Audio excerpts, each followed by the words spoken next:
Hey guys, and welcome to another week here on Fortbill One Hobbit. Yeah, I know it's not Friday. Shut up.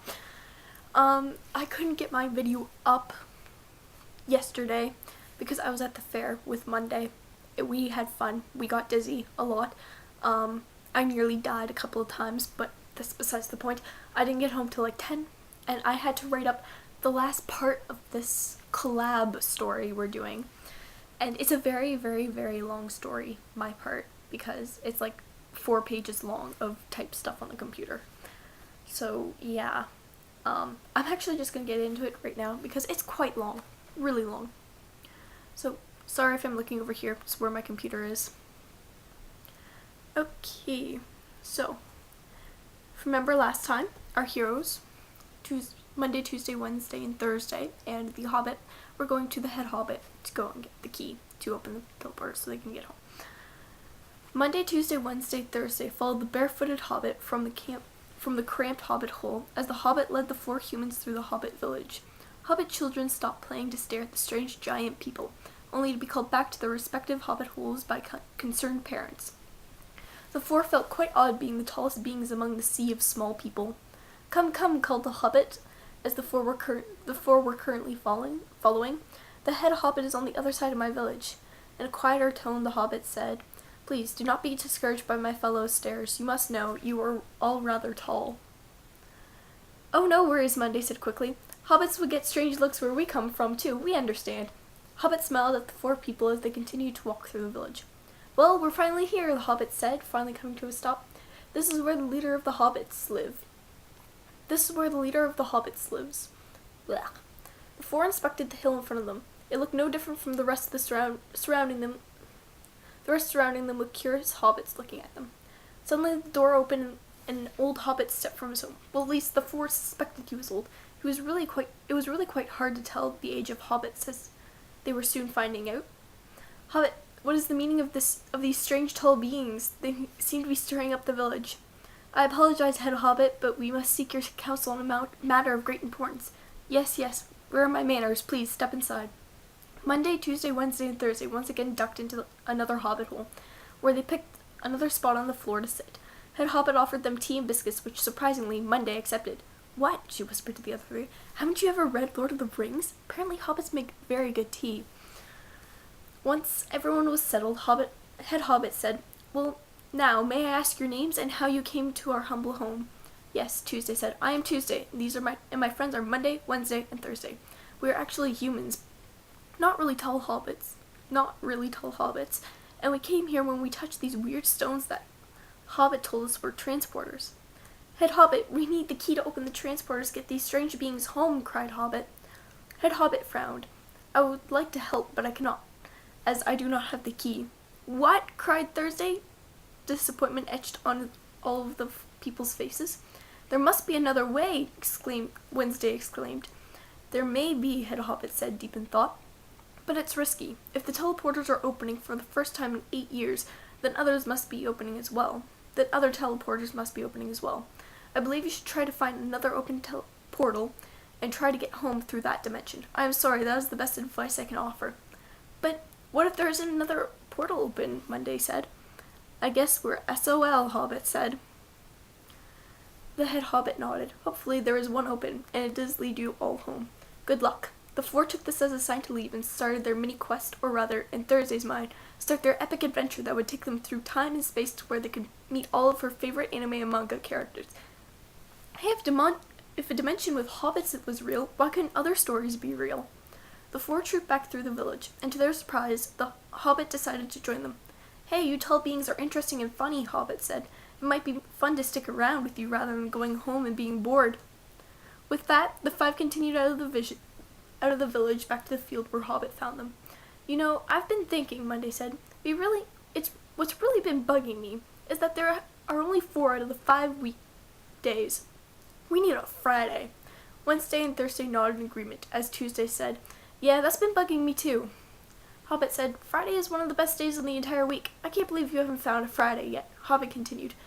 While you were sitting dazed in that field, did you see any odd characters around, maybe from the other worlds? Monday, Tuesday, and Thursday shook their heads no. Well, Wednesday said hesitantly, Well, maybe. The other four stared at her.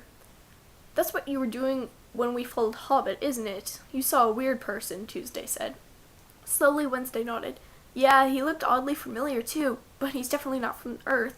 He had black hair, and he was rather tall, upsweeping eyebrows, and really long pointed ears, and a blue shirt with black pants. He spoke weird too. He spoke using really long words, most of which I didn't really understand.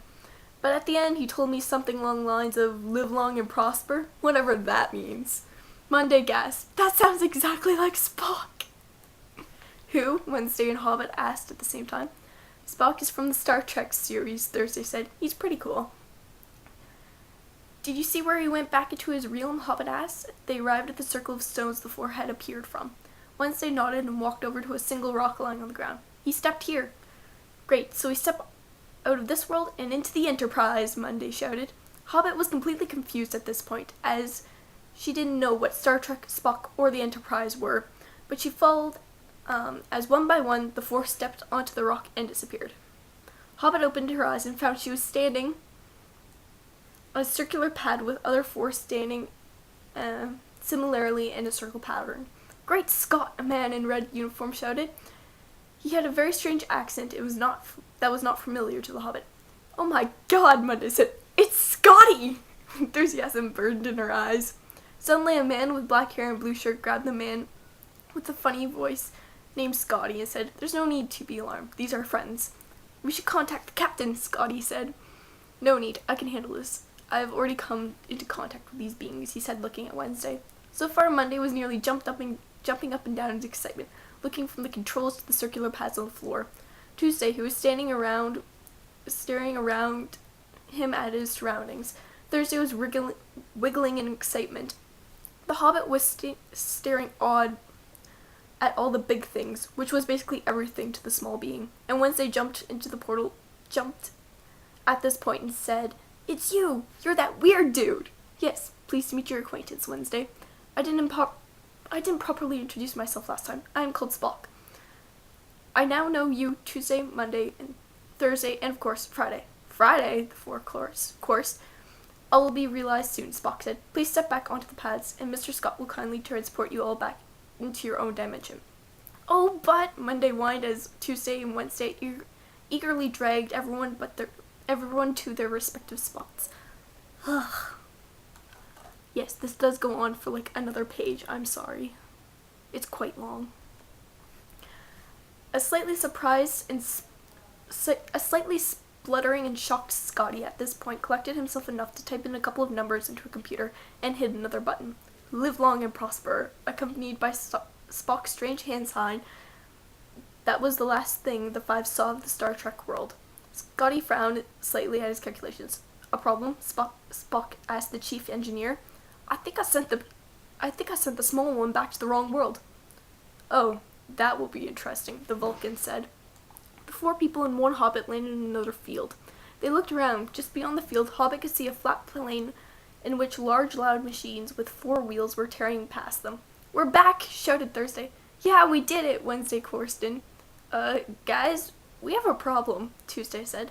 Monday, Wednesday, and Thursday looked to the Hobbit, who was staring terrified at the large world around her. Where the hell am I? Cried Hobbit. Sorry to say, Hobbit, but you're in our world now, Monday said. Hobbit stood and touched the circular stones again. Nothing happened. She sighed as she flopped back down on the grass, staring at the vehicles driving past. I guess the teleporters have closed for another 8 years. Maybe I could live here for a while. Seems more interesting than my Hobbit hole. Thursday brightened considerably. You could be Friday, she shouted at the Hobbit. Really? You guys would let me? The Hobbit said. Of course, all four said at once. We'd start posting videos on YouTube and pull a theme from a fancy hat every week, and we each talk about the theme on our respective days, Monday said. Tuesday, Wednesday, Thursday, and Friday looked at her. Bad idea? She asked. What's YouTube? Friday asked. And that's basically it. And yes, that was extremely nerdy. I'm sorry. I fail at writing Star Trek because I've never really seen anything past the movie that came out a couple of years ago. So that was an utter fail. Anyway, that is it for this week.